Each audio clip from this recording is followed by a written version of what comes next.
My families, welcome to our channel காரையிலம். இன்றைக்கி நம்ம என்ன பார்க்க போகிறோம்னா, எங்கள் அம்மாவோட ஸ்பெஷல் இட்லி பொடி ரெசிபி தாங்க பார்க்க போகிறோம். ஸ்டெப் பை ஸ்டெப்பாக நாங்கள் எப்படி இட்லி பொடி பண்ணுறோங்கிறத உங்களுக்கு நான் இந்த வீடியோவில் காட்ட போகிறேன். வாங்க எப்படி பண்ணுறதுன்னு பார்க்கலாம்.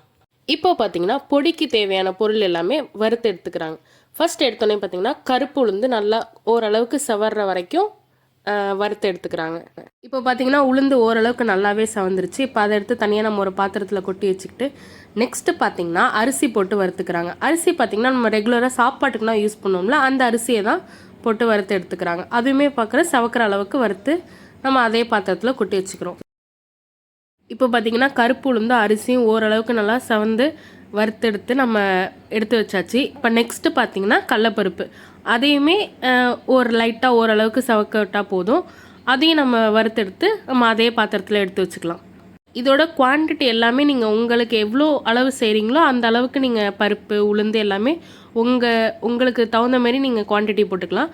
நாங்கள் இப்போ ரெடி பண்ணுற பொடிக்கு எவ்வளோ குவான்டிட்டி போடுறோம், மெஷர்மெண்ட்ஸ் எல்லாமே நான் கீழே டிஸ்கிரிப்ஷனில் கொடுக்குறேன், வேணும்னா செக் பண்ணி பார்த்துக்கோங்க. இப்போ நெக்ஸ்ட்டு பார்த்தீங்கன்னா வரமிளகா வறுத்து எடுத்து வச்சுக்கலாம். இது எல்லா பொருளுக்குமே பார்த்தீங்கன்னா ஆயில் கொஞ்சம் தான் ஆட் பண்ணணும். ஒரு ஸ்பூன் இல்லை 1.5 ஸ்பூன் கிட்ட ஆட் பண்ணால் போதும். அரிசி மட்டும் சுத்தமாக ஆயில் ஊற்றாமல் வறுத்து எடுத்து வச்சுக்கோங்க. இப்போ பார்த்தீங்கன்னா மிளகாவுமே நம்மளுக்கு தேவையான அளவு செவந்து வந்துருச்சு. அதையுமே இப்போ நம்ம தனியாக ஒரு பாத்திரத்தில் எடுத்து வச்சுக்கலாம்.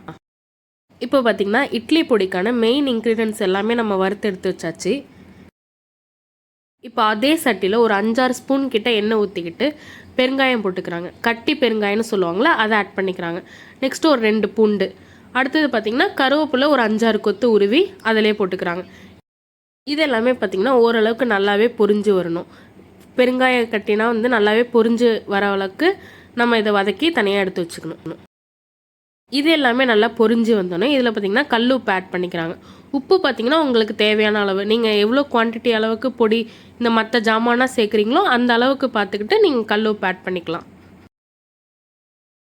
இது நல்லா பொரிஞ்சு ரெடி ஆனோடனே நம்ம கடலப்பருப்பு உளுந்தனா போட்டு வச்சுருக்கோம்ல, அதே பாத்திரத்தில் இதையும் எடுத்து கொட்டி வச்சுக்கிறாங்க. இப்போ நம்ம போட்டிருக்க பொருள் எல்லாமே நல்லா மிக்ஸ் ஆகுற அளவுக்கு நல்லா கரண்டி வச்சு மிக்ஸ் பண்ணிக்கோங்க. இது எல்லாமே உப்பு இது எல்லாமே நல்லா போய் மிக்ஸ் ஆகணும். ஸோ அந்த அளவுக்கு நீங்கள் நல்லா கரண்டி வச்சு ஃபுல்லாக மிக்ஸ் பண்ணிக்கோங்க அடியிலேருந்து. இப்போ பொடிக்கு தேவையான இது எல்லாமே சூப்பராக ரெடி ஆகிடுச்சு. இப்போ நம்ம இதை அரைச்சி எடுத்து வச்சுக்கலாம். இது பார்த்திங்கன்னா நாங்கள் குவான்டிட்டி ஓரளவுக்கு நிறையவே தான் பண்ணுவோம். ஏன்னு பார்த்தீங்கன்னா எங்கள் க்ளோஸ் ரிலேட்டிவ்ஸ் தென் பார்த்திங்கன்னா வீட்டு கிட்டக்க உள்ளவங்களுக்குனா நாங்கள் கொடுப்போம். அஃபிஷியலாக சேல்ஸ் பண்ணுற மாரினா இல்லை. ஸோ பிடிச்சிருக்குன்னு சொல்லி கேட்குறவங்களுக்கு இப்போதைக்கு கொடுத்துட்ருக்கோம். உங்களுக்கு யாருக்காச்சும் வேணும்னாலும் நீங்கள் கண்டிப்பாக எனக்கு கமெண்ட்டில் மெசேஜ் பண்ணுங்கள், நான் உங்களுக்கு டீட்டெயில்ஸ் அனுப்புகிறேன். இது பார்த்திங்கன்னா குவான்டிட்டி உங்களுக்கு அதிகமாக இருக்கிறதுனால ஒரே தடியாக போட்டு எல்லாத்தையும் அரைக்க முடியாததுனால இது பேட்சாக கொஞ்சம் கொஞ்சமாக போட்டு அரைச்சி எடுத்துப்பாங்க.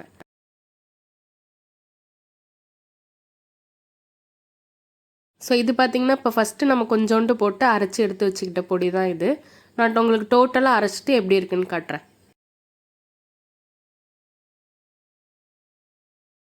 இப்போ பார்த்திங்கன்னா நம்ம இட்லி பொடி சூப்பராக ரெடி ஆகிடுச்சு.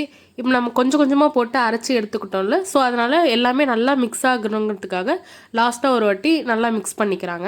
இது எல்லாத்தையும் நல்லா மிக்ஸ் பண்ணி நல்லா டைட்டான கண்டெய்னராக பார்த்து நம்ம எடுத்து ஸ்டோர் பண்ணி வச்சுக்கலாம். நீங்களும் இந்த இட்லி பொடி எப்படி இருக்குன்னு ட்ரை பண்ணணும்னு நினச்சிங்கன்னா மறக்காமல் எனக்கு கமெண்ட் பண்ணுங்கள். நான் உங்களுக்கு கண்டிப்பாக டீட்டெயில்ஸ் எல்லாத்தையும் நான் சென்ட் பண்ணுறேன். உங்களுக்கு இந்த வீடியோ பிடிச்சிருந்தா மறக்காமல் லைக் பண்ணிட்டு நம்ம சேனலை சப்ஸ்கிரைப் பண்ணிக்கோங்க.